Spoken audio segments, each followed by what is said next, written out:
Hello, Sunita. Welcome to our show. Hi, Sanjiv. Thanks for inviting me. So, Sunita, you are a very popular name. Everybody knows you in the IIT alumni community. So, I'm not going to spend a lot of time in talking about what you have accomplished.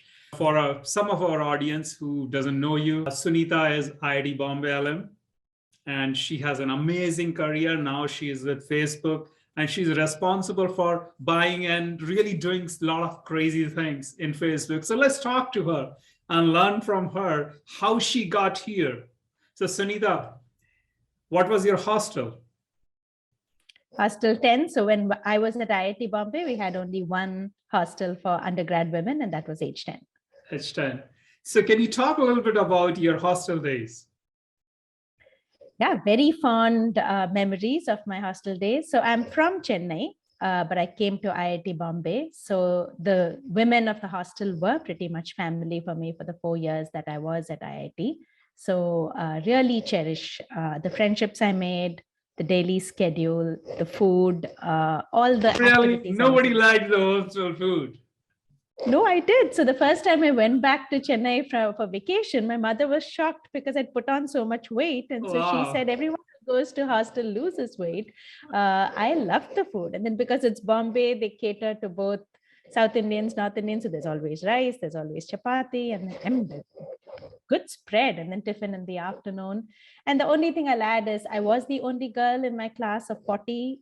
This is metallurgy. And not that I made too many friends with the guys in my class. So literally H10 was my support system for the 4 years. That's amazing. So, I'm going to ask the toughest question of the show. Do you have any confession for our audience? There are many, but I think what I'd like to share is that I'm not at all fond of doing interviews or public speaking in general.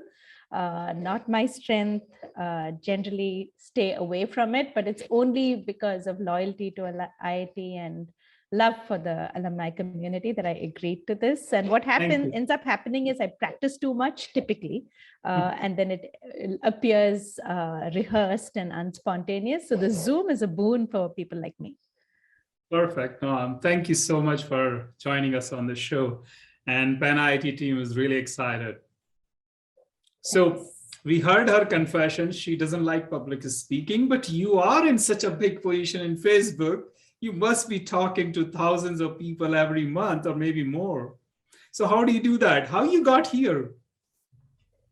Yes. So I think the one-on-one I'm good at. So something like this, where if this weren't getting recorded and shared with a whole community, then it would be very different. So I enjoy meeting people. Otherwise, I couldn't flourish where I am, because in my current role, we invest in startups. So you have to have the curiosity and the desire to talk to founders and investors. So that part I enjoy. It's the mass addressing too many people that I'm not too fond of. Otherwise, how I got here is I did metallurgy, material science at IIT. And then, but even when I was at IIT, I knew that my heart wasn't in engineering, which is why I knew I wouldn't end up doing a PhD. So I came here to the US to do a master's in material science at UPenn. And the reason I picked UPenn, I was fortunate to get admitted to a bunch of schools, including Stanford, but I wanted a school that had a strong MBA, a business school attached to it. So because of what, and I ended up going to Penn. Worked out well, so at least got some exposure to the finance world. But so that was at the back of my mind, but like all of us, have to get your green card before you can think of next steps. So worked as a software engineer, but in financial services. So I did You were in Bara, right? Yes, so I did risk management coding for 4 years, typical. Then you get your green card, and then I went back to business school. At that point, I already was married, and I had my son was a year and a half old. And so I knew I wouldn't do something that required too much travel or was too stressful. So I explored corporate options here in the Bay Area and was fortunate to get a treasury position at Apple. So Apple thinks they're so good at everything. So they're very proud of themselves, rightfully so. So they wanted raw talent that they could train, and I got lucky. So I joined as a fresh graduate in treasury, learned the ropes, and then moved on to Genentech, VMware. And then it's been 10 years at Meta. Wow, that's impressive. And, I have a lot of questions around Meta, but I'll hold on to that for the next conversation with you. I want to talk to you more about how you got here, really from a person, a student in IIT Bombay, and you. So what is the secret? I think it's two things. So one is self-awareness. That again, I credit IIT for, because you're surrounded with such smart people that you have no illusion about being a genius. So as soon as you get in, you know exactly where you stand. And someone like me, like I said, I knew I wouldn't flourish in engineering. There were people way smarter than me, or who had a flair and aptitude for that than I did. So I think that self-awareness of knowing that maybe there are other fields where I can do well and perform better and actually have a more rewarding career. That's one. But the second is also having that risk-taking element where you're not afraid of trying out different things. So like it was a risk to abandon a software engineering job and then quit the workforce, go back full-time, not knowing where you'd end up. And then, of course, things worked out in my case. And now even within Meta, so I moved from Treasury to Libra, which is the blockchain project, which, as we know, was very risky. And then I'm now in the venture capital team. And so, but at each stage, it's not easy. It's only the person who makes the decision who knows the risks that are involved. But, and again, because of IIT, I think, again, you're just those 4 years, they're no joke. And so it trains you well, both on the self-awareness front of what are your strengths, what are your weaknesses, and also the ability to take on challenge when the right ones present themselves to you. It's fascinating, Sunita. And you talked about word curiosity. I have this amplified curiosity. So question I have for you is, since you're an engineer, no matter what, now you are into management and you're doing big deals and all, curiosity, we all know, played a major role in our life, all of our life. And I am becoming a student of curiosity. So the question I have for you is, can curiosity be taught in schools? I think so. No, again, the answers, I would say 50-50. Some of it is genetic, the whole nature versus nurture argument that we read about everywhere. So like even in my family, with 3 of us, and I would say I'm perhaps the most curious of the 3 compared to my siblings. So one could attribute that to genetics, but otherwise, I think the environment is so important. So like I keep coming back to IIT, where you see people taking on so much, who have that thirst to go above and beyond. And then you end up at companies that are really good. And the person next to you is downloading software and learning the next big language versus you don't have that. And so then you quickly realize that that's perhaps not for you. And then your curiosity is directed elsewhere. So in my case, I liked finance, I liked markets, but what can a school do to inculcate that? At a minimum, I think to say it's important, right? Which is also, I think, part of the reason you're doing these interviews is if it's a younger alum who's listening to this, and it doesn't end with when you're 20 or 30, it's a lifelong trait you have to cultivate for yourselves.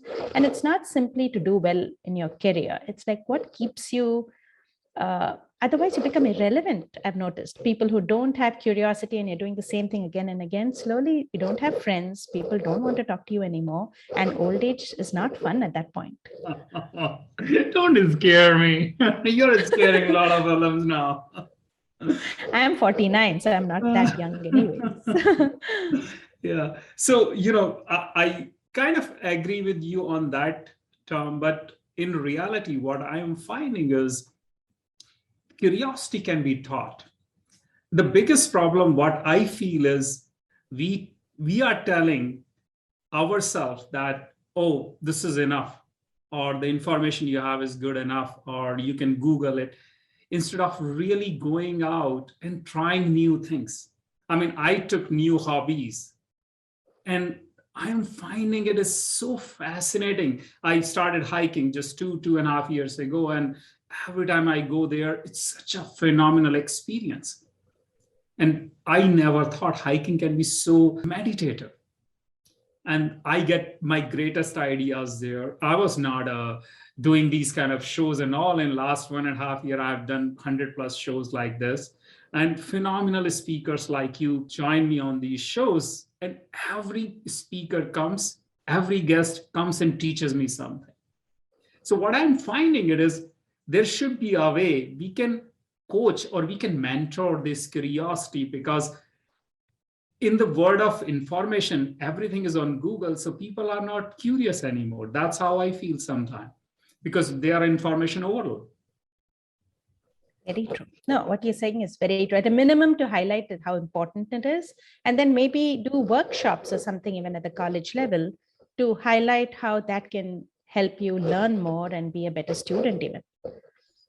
So like, we talked about, I learned the concept of visualization. I learned the concept of even learning how to think is so fundamental. And we don't have a topic like that in anywhere, that how to think, how to even believe in yourself. I find it so interesting that why nobody teaches us that in the college. There should be a topic just like happiness course. I agree with you. Super important. In fact, more useful than happiness course, I think. Yeah, I think because so. The curiosity can lead to happiness. Exactly. You got into finance. So do you see any correlation between both? Because in reality, it is bytes 0 and 1 there and 0 and 1 here in a way, right? Yes, I think it's mainly the way you process information and problem solve. That's what's common everywhere. And it's that analytical thinking, the framework. So what we take for granted because we did engineering, it's only when you go to the workforce and meet people who don't have that background that you realize what you take for granted and what you already have. Like, it's something you don't understand. Let's say it's a brand new topic and you're trying to understand a financial instrument and then figuring out whether to invest in that or not, where we will quickly break it down into components and then understand the basics. What are the risks? What are the, risk return, which is the basics of finance. But where for us, it comes naturally that you break it down before you make a decision. Other people, they don't have that mindset. So I think that's the main common factor, where as an engineer that becomes natural to you, and then therefore you can invest in understanding other concepts because the basic framework is done and you know exactly what to do. Other than that, the numbers, again, someone with a liberal arts background may struggle. For us, that comes easily. It's not hard. What else? And then I think prioritizing, right? So if there's a complex problem, I think we have a natural ability to say that this is all noise and fluff. Yes, it's a problem, but we can figure it out. But what's the core part that you better understand? And for us, again, that's second nature and need not be for everybody. Sunita, it's funny you mentioned about numbers.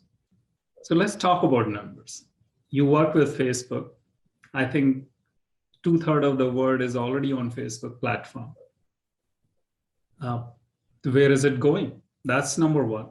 Second question around that is, by 2050, we are expecting our population will be 10 billion. What do you think about that? What kind of technologies we need, or we need to start work on, so we are ready for 2050?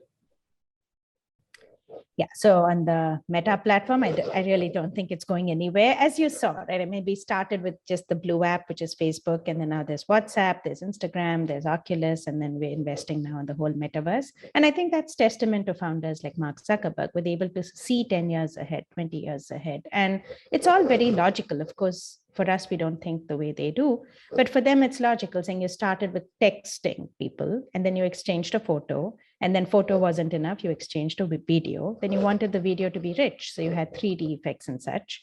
The next step is natural thing is you don't want this 2D interaction, you want this to be immersive, where we both potentially have these headsets, and then it's as if I'm in your room and you're in my room, and it makes it richer. So for them, that's just a natural progression. And so the company is investing heavily. So I think the short answer is, I think users will only grow. I don't think we will lose users, but it will be the cumulative number and not just one of our apps, which is why we've rebranded into Meta. So Facebook, the app may lose users, but I think people will migrate elsewhere. And who knows, we may build a whole different product, this messenger and such. But I just think I'm bullish and I believe in Mark. So I don't think we need to worry about the company on that front. I'm not worried about Otherwise, Facebook. I'm worried about humanity in general. I don't know about Facebook. I'm sure will remain relevant because you have an amazing platform today. It's not just a software or social media. It's much more than that.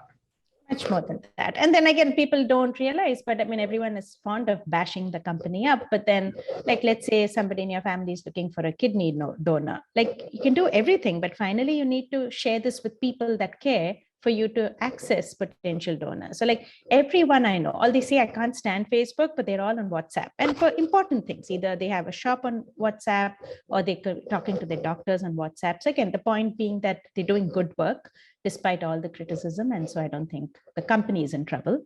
But trends wise, yeah, so 2050s, I really think this immersive thing is here to stay. Again, it need not be Meta that succeeds, Microsoft, so many other, somebody else. And it will be more like the next internet revolution where many companies build around this framework, and it won't be the story. So I think hybrid is here to stay. Even if we all go back to work after COVID, we're not going to go back 5 days a week. So there has to be some way for us to be effective. And then things like this, where people won't travel as much, or in my case, venture capital, there's no need for a founder to fly all over the world to get his or her funding. They can just do it digitally this way. And for that, you do need that immersive experience. And if one person gets it, everybody gets it. So I think that's here to stay. But what's the downside of that is, I think as long as you see that as having a role in your life, but don't become absorbed or consumed by it, it's good. So just like the television or the internet, if you use it as a tool, also entertainment, not necessarily work. But then if you know what the boundaries are, and then you don't become like a slave to it, then it is a powerful tool. But I think my concern, again, we have one son and he's 21. So like these new kids, they don't know what life is without these gadgets. And so at least for us, we know, like you got into hiking, right? So you realize that at some point you need the real world, and this artificial thing won't work. And relationships, super important, right? I mean, so we all, whether through arranged marriage or whatever, we're all married, we have kids, and there's somebody, there's a spouse, there's somebody to look after you. But then when I look at these kids, like, yeah, they're connected all the time, but I don't even know if they have the ability to make a deeper relationship, because they don't understand how much time it takes. And then there's arguments, even with your spouse, who goes through ups and downs, and that's what makes it a strong bond. With these kids, I think everything has to be like that, and then it's one text, and that's the part I think that's scary. Again, not just on a instant relationship. Yeah, everything is, and most important things in life are not instant, right? Especially if it's love or like sacrifice. Exactly. So you may make something quickly, but then the important things in life take time, they take ups and downs, and spending the necessary effort and time to get that right? And so if you're in this artificial environment, where are you ever going to see that person's eyes and recognize that they're crying or whatever? They just miss that part. So that's definitely something that concerns me just if I think of gadgets and such. Yeah, so, on one note, I would like to definitely thank Facebook, because our show, Confession of a Futurist with Sanjiv Goyal, I have close to 1.6 million views on Facebook Live. So thank you so much for that. It's phenomenal. I couldn't have achieved that number anywhere else. So Facebook is really great for us. But the big thing is, I'm going to, quote a conversation I heard from Keanu Reeves, and there is a movie, Matrix. I don't know if you've watched that movie. Yes. And he's talking about one of his friend, and his friend said, "Why don't you explain Matrix to my daughter? She's 14 or 15 and she hasn't watched this movie, Matrix." So Keanu Reeves tell her that, hey, think of it that I'm a character in the movie, and then I don't know when I'm in the real world or I'm in a imaginary world, and I need to come out of that world, and I need to be conscious of that choice, and I need to do certain things so I can come back to the real world. And so what do you think? And she said, why? So he was shocked with that answer. It's a real story that kids, the next generation, our kids' generation, They don't understand the difference between virtual and the real world.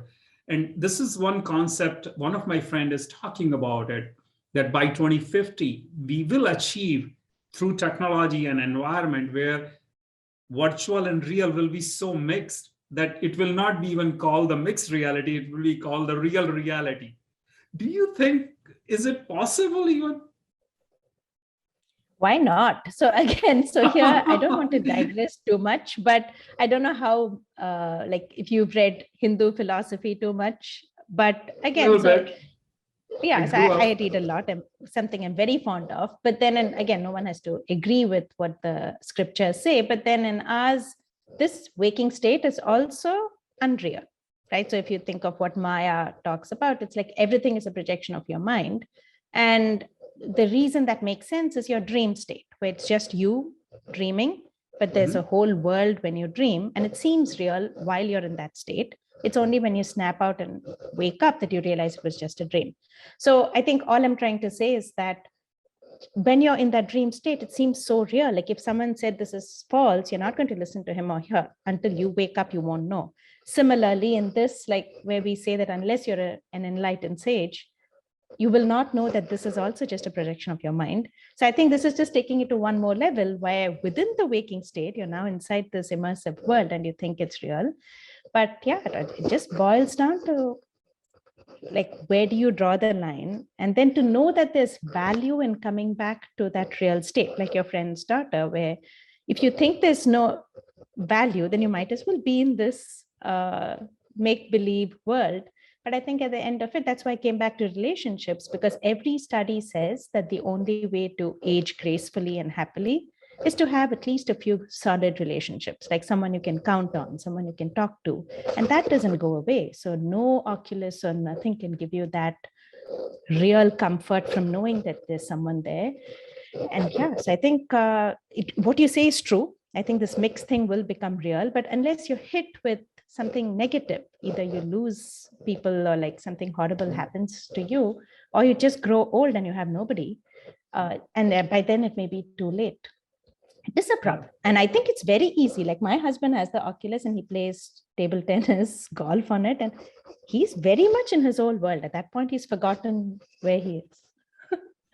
Yeah, I'm planning to get it for golf too, but that's a different story.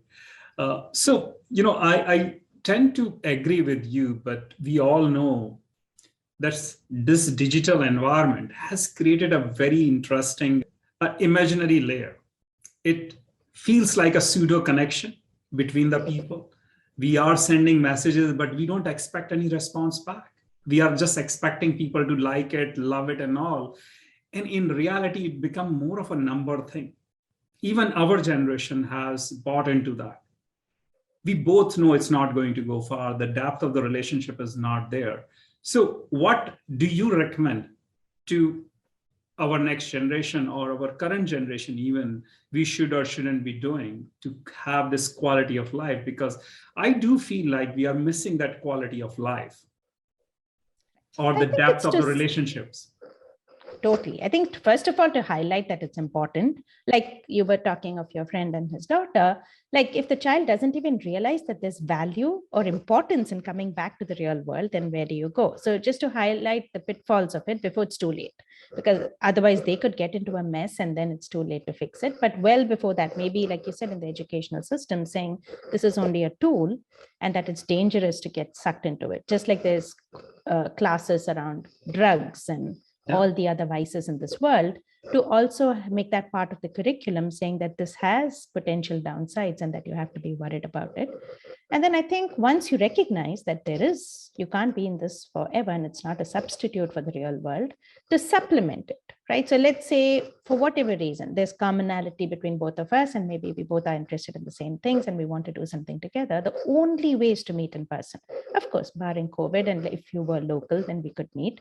So use the technology or the digital device as a way to connect with someone. But think about it, you and I, we would have never done this, but for Zoom, but for WhatsApp. And so use that as a tool to get to know people at the curiosity part, where it's people who think different than you and can help you grow. But then you have to supplement it with in-person interaction for it to bear fruit. Otherwise, it will just be like even this, right? You could edit this video, put it somewhere, and then we may never again connect. But if I want that connection to happen, I have to invest in maybe a phone call. Maybe when you visit us, we meet in person. So, and forget other relationships. If it's a spouse, if it's your child, if you don't make an effort to meet in person at least a few times a year, yeah, it's too late. Yeah, true. I mean, my younger brother always says, he asked me, what is the biggest problem? And I say, I don't know. He says, loneliness is the biggest disease in this world. People don't realize it, how difficult it is when you grow old and you feel so lonely. And it's very emotional.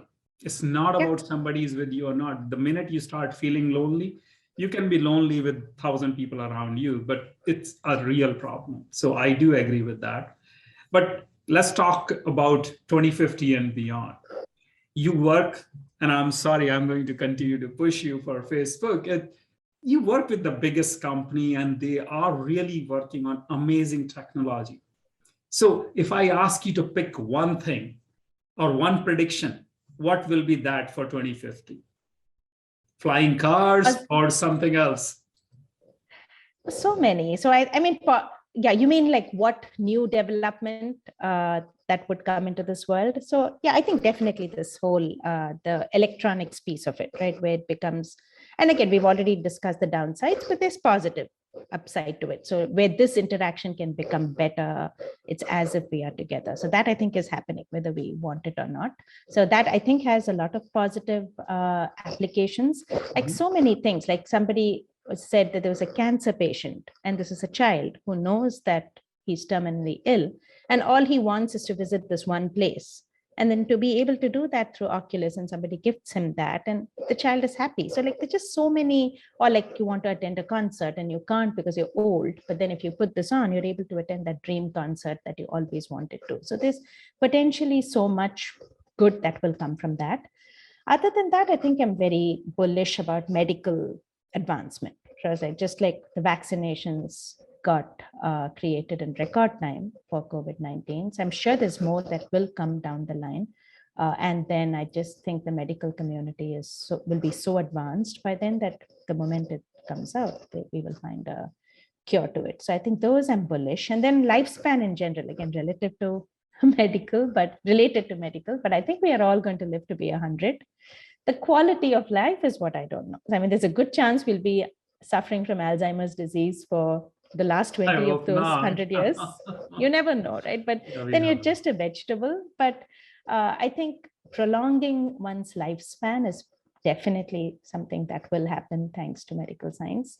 But technology-wise, again, climate change, I hope that we end up doing something, especially if countries collaborate to make that happen, so that we don't have as many fires and floods. But purely Facebook, when I think about it, I think like Mark is just his one mission is to connect the world, meaning if it's 10 billion, like you said, by 2050, that the entire 10 billion has a way to connect with each other, and that he will accomplish. So through some way or the other, again, it could be decentralized, so maybe it won't be Meta at that point, but we will invest in the technology to help make that happen. Absolutely. No, I'm confident about that. And I'm sure Facebook will lead, especially that connection aspect of it. And nobody's able to do better than Facebook today. So it'll be very hard to change that, just the way Amazon is the biggest e-commerce, or Google is the biggest search engine, or YouTube is the biggest video platform. It's interesting and fascinating. There is only one for each. Netflix is just the only place for aggregated quality content. It's fascinating how each company has created an amazing niche, and they are going and doing phenomenal work there. So coming back to our question of 2050. So I personally think that we, especially our IIT alumni community, has to do a lot of work. We have a greater responsibility. In next 30 years, we really have to work together and create, to the extent that even institute within PanIIT, not institute for teaching, but institute of creating standards, institute for creating or in innovation around different areas. AI is one big buzzword, but it's not really a buzzword. It's almost like underlying technology. We can do millions of things on that.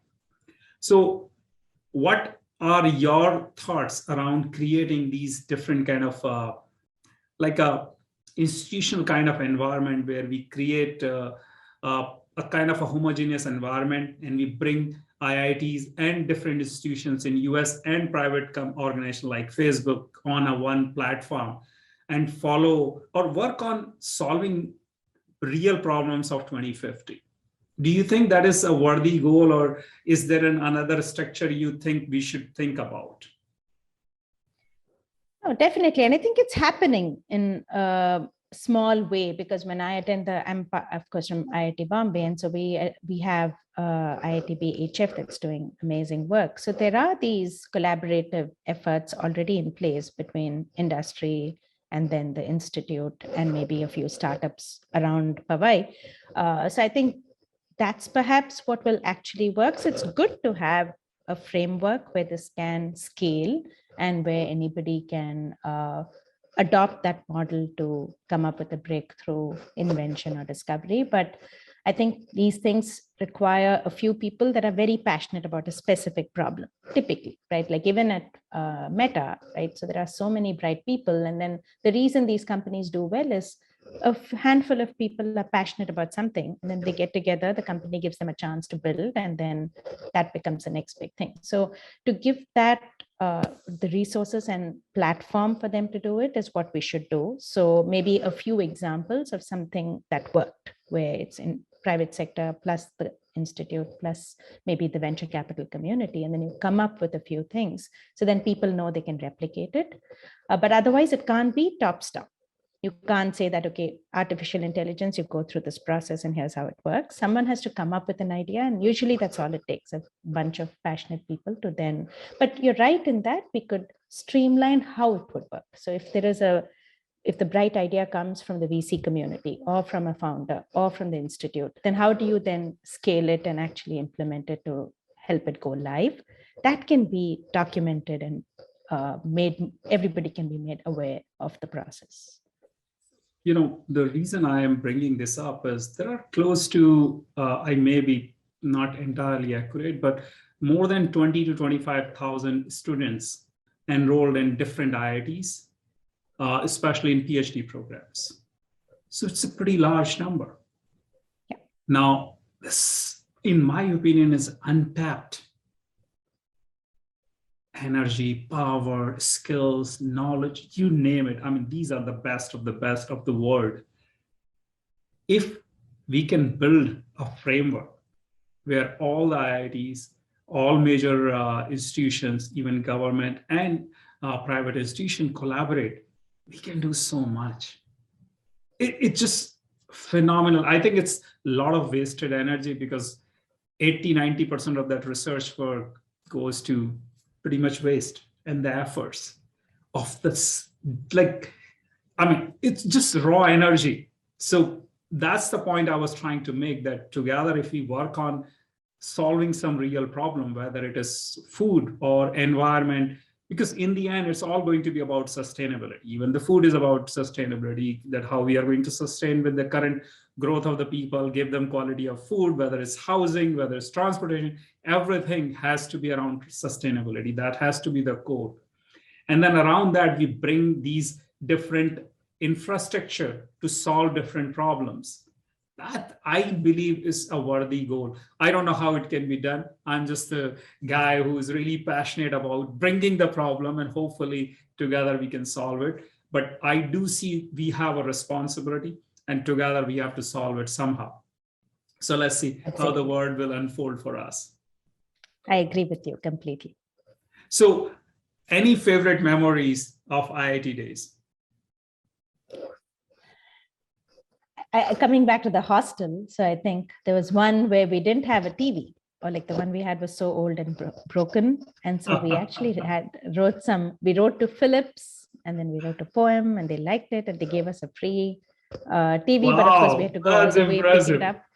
So small things like that. And then for Diwali, like just getting the buys there. I was accounts counselor. So because I'm not from Bombay, so any visit to the rest of Bombay used to be fun. So to get them saris for Diwali or whatever. So that those were, or what was it called? The Chitrahar version of Sunday mornings. I think I was the only one who would wake up very early on a Sunday morning. So to go in and turn on the TV and be the only one listening to those songs. So like, yeah, very fond memories. Otherwise, yeah, in metallurgy itself, as I said, I was the only girl, but one can't call it fond, but you learn a lot, right? Where you're by yourself and you have to be resilient and stay on top of everything because you don't have anyone to count on. And then that stood me in good stead ever since. So just being part of classes or workshops where you're kind of struggling to do it on your own and figuring it out. Very, yeah, those are, I would put all that. And of course, Powai Lake, the temple on campus. IIT Bombay is perhaps one of the most beautiful campuses. Yeah. So in fact, we just did a small PanIIT event. So Subhashish even came and attended. We had great conversation. And we talked about even maybe we should launch IIT Bitcoin or IIT Coin, but some other day. So yes, I have one last question for you. If you can go back in time, who would you like to meet and why? I shared with you, I'm very interested in Indian spirituality, Hindu spirituality, I mean. So any of our sages in person, so whether it is Ramakrishna Paramahamsa or Ramana Maharshi, who I consider my guru, they all, of course, they left the body well before I was born. I'm very inspired by the teachings, but from all the accounts you hear, you read about, and then you listen to, being in their presence is supposed to be the most purifying and uplifting experience ever. So yeah, if I had a chance to be good fortune to be in their presence, that would be the highlight of what I could rewind and get done. That's awesome.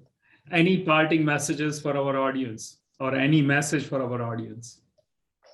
The message is, I think it's a privilege and a blessing to go to any IIT. Again, just the quality of people you meet, the way it molds you and shapes you for the rest of your life. And then this curiosity part, where having been through those 4 years, the rest of life is a piece of cake. Nothing can be as hard as those 4 years. So it strengthens you, gives you the confidence to take on any challenge.